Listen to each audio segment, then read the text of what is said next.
जय हिंद। नमस्कार साथियों, आप सभी लोगों का मोस्ट वेलकम है आज के इस नए क्लास में। साथियों, आज की इस क्लास में हम सभी लोग पढ़ने वाले हैं बीएसएससी कार्यालय परिचारी परीक्षा 2025 के लिए मोस्ट इम्पॉर्टेंट क्वेश्चन को, जो कि आपके बीएसएससी कार्यालय परिचारी भर्ती 2025 के एग्जाम के लिए काफ़ी इम्पोर्टेंट है। तो आप सभी लोग जो इस क्लास को बिल्कुल अच्छी तरीके से लास्ट तक देखिएगा, क्योंकि इस क्लास में सभी क्वेश्चन बिल्कुल इम्पोर्टेंट और सेलेक्टेड क्वेश्चन लिए गए हैं, जो कि आपके एग्जाम के लिए काफ़ी इंपॉर्टेंट और सेलेक्टेड क्वेश्चन हैं। तो चलिए फिर क्लास को स्टार्ट करते हैं। उनसे पहले यदि आप सभी लोग जो इस चैनल पे पहली बार जुड़े हैं तो साथियों आप सभी लोग जो इस चैनल को सब्सक्राइब कर लीजिए, और सब्सक्राइब करके आप सभी लोग ऑल नोटिफिकेशन को जो है ऑल पे दबा लीजिएगा, जिससे कि जब भी क्लास स्टार्ट हो सबसे पहले क्लास का नोटिफिकेशन आपके पास पहुँच सके। तो आप इस चैनल को सब्सक्राइब कर लीजिएगा, और सब्सक्राइब करके आप इस क्लास को जो है लाइक नहीं किए हैं तो क्लास को आप लाइक जरूर कर लीजिएगा। तो चलिए क्लास को स्टार्ट करते हैं। और यहाँ पे देखिएगा पहला नंबर क्वेश्चन क्या दिया गया है। पहला नंबर क्वेश्चन दिया गया है कि उत्तल दर्पण द्वारा जो है बना प्रतिबिंब क्या होता है। बताइए आप सभी लोग आंसर कमेंट कीजिएगा। बिल्कुल आपको इस क्लास में जो है साइंस से सभी रिलेटेड क्वेश्चन है जो आपके पेपर में सीधा सीधा देखने को मिलेंगे। बताइएगा कि उत्तल दर्पण द्वारा जो है बना प्रतिबिंब होता है। तो उत्तल दर्पण द्वारा जो बना प्रतिबिंब जो है काल्पनिक तथा सीधा होता है। तो जिन भी साथी का ऑप्शन यहाँ पे सी आया है उनका सही जवाब है काल्पनिक तथा सीधा होता है। चलिए अगला क्वेश्चन देखिएगा। क्वेश्चन है गोलीय दर्पण की फोकस दूरी उसकी वक्रता त्रिज्या की डैश होती है। तो गोलीय दर्पण की जो फोकस दूरी है उसकी वक्रता त्रिज्या की जो है कैसी होती है, तो लगा दीजिएगा ये आधी होती है। तो ऑप्शन ए जिनका भी है उनका बिल्कुल सही जवाब है, आधी होती है। आगे देखिएगा क्वेश्चन आता है यहाँ पे कि हजामत बनाने के लिए किस दर्पण का यहाँ पे व्यवहार किया जाता है। तो हजामत बनाने के लिए किस दर्पण का व्यवहार किया जाता है, तो हजामत बनाने के लिए जो है अवतल दर्पण का यहाँ पे जो है व्यवहार किए जाते हैं। ऑप्शन बी कीजिएगा आप लोग सही जवाब। चलिए अगला क्वेश्चन देखते हैं। यहाँ पे अगला क्वेश्चन आता है कि द्रव्य का अपेक्षिक घनत्व मापा जाता है।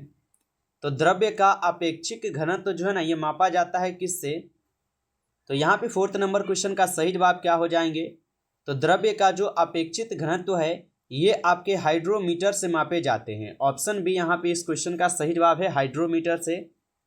अगला क्वेश्चन आप सभी लोग देखिएगा। क्वेश्चन है कि दूध की शुद्धता किस यंत्र से मापी जाती है। लगाइएगा आंसर आप सभी लोग कि दूध की शुद्धता जो है ये किस यंत्र से मापी जाती है। तो दूध की शुद्धता जो है ये लैक्टोमीटर के द्वारा मापी जाती है। तो ऑप्शन ए जिनका भी है उनका बिल्कुल सही जवाब है लैक्टोमीटर से, याद रखिएगा। चलिए अगला क्वेश्चन यहाँ पे आता है मोटर गाड़ी के चालक के सामने लगा रहता है। सभी लोग आंसर लगाइए। हर एक क्वेश्चन बिल्कुल इंपॉर्टेंट और सिलेक्टेड क्वेश्चन है दोस्तों, जो कि आपके इस बार 2025 के एग्जाम में ये सभी प्रश्न सीधा सीधा 100% आपके पेपर में देखने को मिलेंगे। अच्छे से आप लोग इन क्वेश्चन को याद कर लीजिएगा, क्योंकि आपके एग्जाम पे पैटर्न पे आधारित है, इसलिए अच्छे से इनको जरूर याद करके जाइएगा। तो मोटर गाड़ी के चालक के सामने जो है लगा रहता है कौन से दर्पण, तो याद रखेंगे मोटर गाड़ी के चालक के सामने जो है यहाँ पे उत्तल दर्पण लगे रहते हैं। ऑप्शन एक कीजिएगा आप सभी लोग सही जवाब उत्तल दर्पण। आगे यहाँ पे क्वेश्चन आता है कि पानी में हवा का बुलबुला किस तरह कार्य करता है।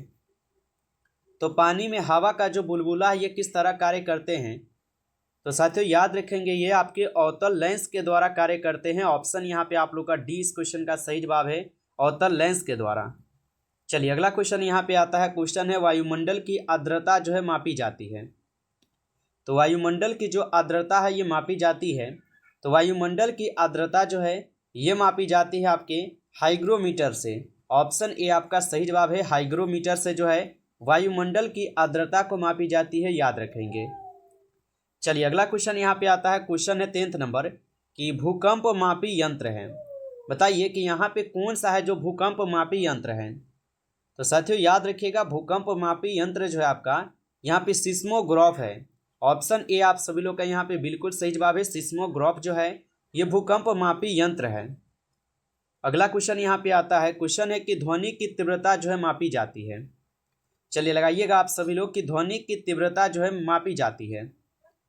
तो साथियों याद रखेंगे ध्वनि की तीव्रता जो है ये डेसिबल में मापी जाती है। तो ऑप्शन ए लगा है आप, तो बिल्कुल सही जवाब है डेसिबल में, याद रखेंगे। आगे यहाँ पे क्वेश्चन आता है कि मानो रेटिना पर बना प्रतिबिंब होता है। चलिए सभी लोग आंसर लगाइए। और साथियों क्लास को अभी तक आप लाइक नहीं किए हैं तो इस क्लास को एक बार आप लोग ज़्यादा से ज़्यादा लाइक कर लीजिए। और चैनल पे पहली बार यदि आप जुड़े हैं तो आप इस चैनल को सब्सक्राइब करके ऑल नोटिफिकेशन को आप जरूर ऑल पे दबा लीजिए, क्योंकि साथियों यहाँ पे आपके बिहार एसएससी कार्यालय परिचारी के लिए काफ़ी इंपॉर्टेंट क्वेश्चन आपको यहाँ पे पढ़ने के लिए मिलेंगे, जो कि आपके पेपर में सीधा सीधा छपेंगे। तो आप लोग अच्छे से चैनल को सब्सक्राइब करके जुड़ जाइए। चलिए लगाइए आंसर क्या है। क्वेश्चन है कि मानो रेटिना पर जो है बना प्रतिबिंब होता है। तो मानो रेटिना पर बना प्रतिबिंब कैसा होता है, तो वास्तविक एवं उल्टा होता है। तो ऑप्शन यहाँ पे आपका 20 सही जवाब है, वास्तविक एवं उल्टा। अगला क्वेश्चन आता है कि जब कोई वस्तु को दो समानांतर समतल दर्पण के बीच रखी जाती है तो बने हुए प्रतिबिंब की संख्या होगी। बताइए कि जब कोई वस्तु को दो समानांतर और समतल दर्पण के बीच रखी जाती है तो बने हुए प्रतिबिंब की संख्या जो है क्या होगी। तो इनकी संख्या आप लोग अनंत लगा दीजिएगा। ऑप्शन यहाँ पे आप लोग का 20 सही जवाब है, अनंत होगी। आगे देखिएगा आपका यहाँ पे क्वेश्चन आता है। क्वेश्चन है हृदय की गति सुनने के लिए किस यंत्र का जो है ना प्रयोग किया जाता है। तो हृदय की गति को सुनने के लिए किस यंत्र का प्रयोग किया जाता है। तो साथियों याद रखिएगा, हृदय की गति को यहाँ पे सुनने के लिए जो है यहाँ पे आपके किसका प्रयोग करेंगे। तो इस क्वेश्चन का आप लोग सही जवाब ऑप्शन सी लगा दीजिएगा। ऑप्शन सी इस क्वेश्चन का सही जवाब है, याद रखेंगे। आगे यहाँ पे क्वेश्चन आता है। क्वेश्चन है वायुमंडलीय दाब की माप की जाती है। बताइएगा आप सभी लोग, वायुमंडलीय दाब की जो है माप की जाती है किससे। तो वायुमंडलीय दाब की जो माप है ये आपके बैरोमीटर से होती है। ऑप्शन डी यहाँ पे आप लोग का सही जवाब है, बैरोमीटर से होती है। आगे देखिएगा क्वेश्चन यहाँ पे आता है कि सरल सूक्ष्मदर्शी में वस्तु को जो है रखा जाता है। तो सरल सूक्ष्मदर्शी में जो है वस्तु को रखा जाता है। तो सरल सूक्ष्मदर्शी में वस्तु को रखे जाते हैं लेंस और प्रकाश के केंद्र के बीच। ऑप्शन ए कीजिएगा सही जवाब, लेंस के प्रकाश और केंद्र के बीच रखी जाती है। आगे क्वेश्चन आता है कि वनस्पतिक तेलों से कृत्रिमक घी बनाने में किस उत्प्रेरक का प्रयोग किया जाता है। तो वनस्पतिक तेलों से कृत्रिमक घी बनाने में किस उत्प्रेरक का यहाँ पे प्रयोग किया जाता है। तो साथियों याद रखेंगे, इसमें निकील का प्रयोग होता है। ऑप्शन सी इस क्वेश्चन का सही जवाब है, निकील का प्रयोग।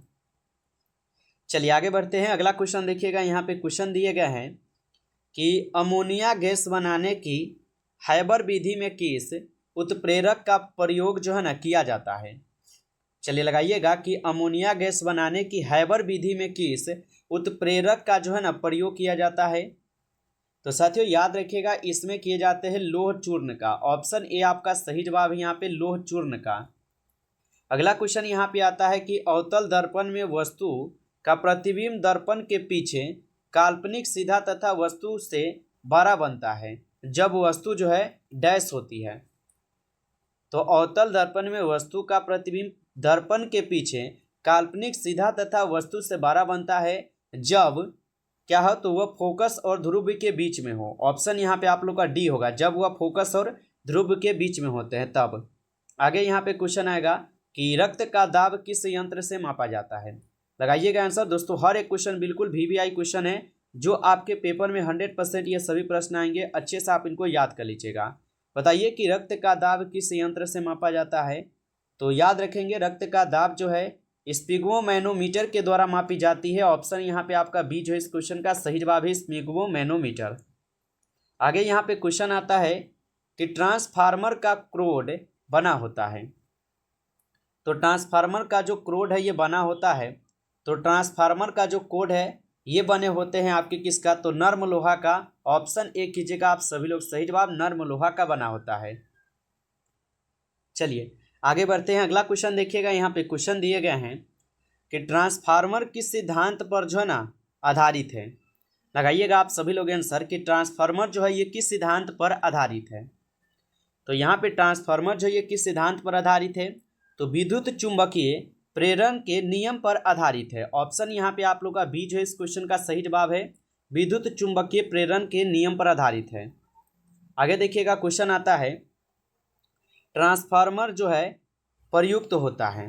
चलिए सभी लोग आंसर लगाएंगे। काफ़ी इंपॉर्टेंट क्वेश्चन है दोस्तों, ये सभी क्वेश्चन जो आपके पेपर में 100% पूछे जाते हैं। अच्छे से इनको याद कर लीजिएगा। बताइए कि ट्रांसफार्मर प्रयुक्त होता है। तो ट्रांसफार्मर जो है ये एसी वोल्टेज में उपचयन का अपचयन होता है, इसलिए ऑप्शन डी कीजिएगा यहाँ पे आप लोग सही जवाब। चलिए अगला क्वेश्चन यहाँ पे आता है, पानी के अंदर ध्वनि सुनने का यंत्र कहलाता है। तो पानी के अंदर ध्वनि सुनने का यंत्र क्या कहलाता है?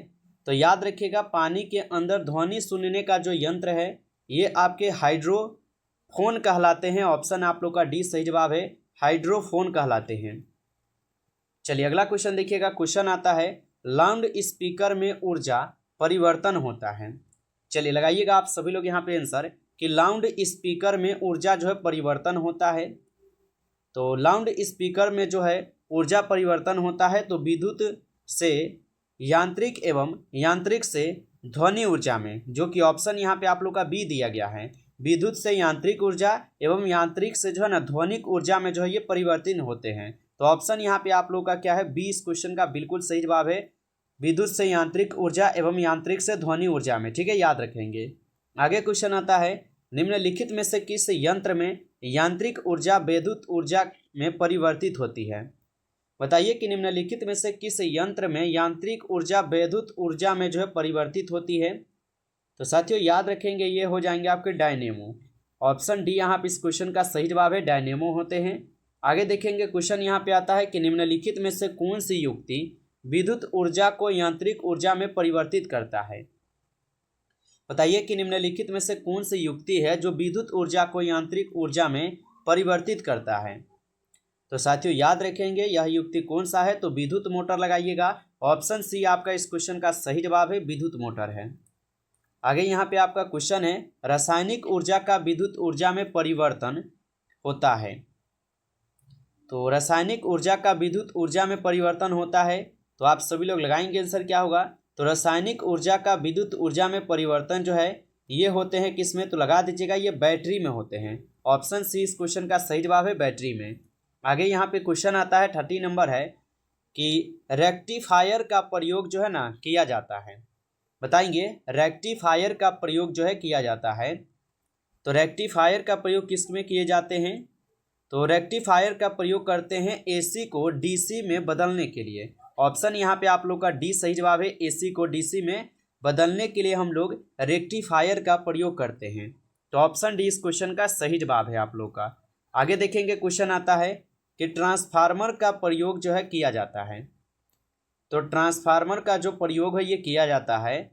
तो याद रखिएगा ट्रांसफार्मर का जो प्रयोग है ये आपके केवल एसी में ही किए जाते हैं। ऑप्शन ए आपका सही जवाब है, केवल एसी में होगा, याद रखेंगे। चलिए आगे यहाँ पे क्वेश्चन आपका आता है, क्वेश्चन है टेलीविजन लाइन में प्रवाहित ऊर्जा है।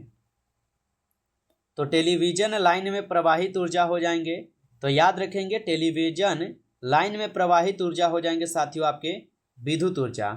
ऑप्शन यहाँ पे आप लोग का बी जो है इस क्वेश्चन का सही जवाब है, विद्युत ऊर्जा आप सभी लोग याद रखेंगे। अगला क्वेश्चन आता है यहाँ पे 33 क्वेश्चन है कि शुष्क सेल में किस तरह की ऊर्जा निहित होती है? तो शुष्क सेल में किस तरह की निहित ऊर्जा जो है ना होती है? तो शुष्क सेल में किस तरह की ऊर्जा निहित होती है? तो याद रखिएगा इसमें रासायनिक ऊर्जा होती है। ऑप्शन सी इस क्वेश्चन का सही जवाब है, रासायनिक ऊर्जा।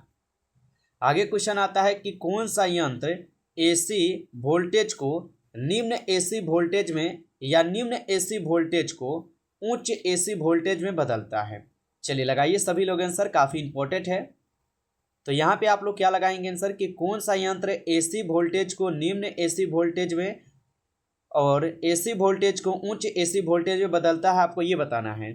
तो जिनका भी ऑप्शन यहाँ पे आप लोग का डी आया है उनका सही जवाब है ट्रांसफार्मर हो जाएंगे। ऑप्शन आपका डी सही जवाब होगा। नमस्कार साथियों, इस क्लास में कुल 34 क्वेश्चन थे जो बिल्कुल साइंस से रिलेटेड क्वेश्चन थे, जो एग्जाम में आपके हर बार पूछे जाते हैं।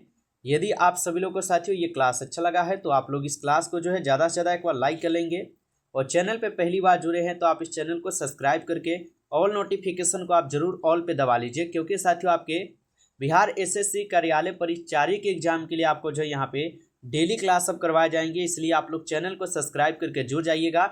अगर आपको पीडीएफ रिवीजन के लिए चाहिए तो आप लोग कमेंट में बताएंगे, ठीक है? तो पीडीएफ यदि आप लोग को चाहिए तो जरूर बताइएगा आप लोग कमेंट में।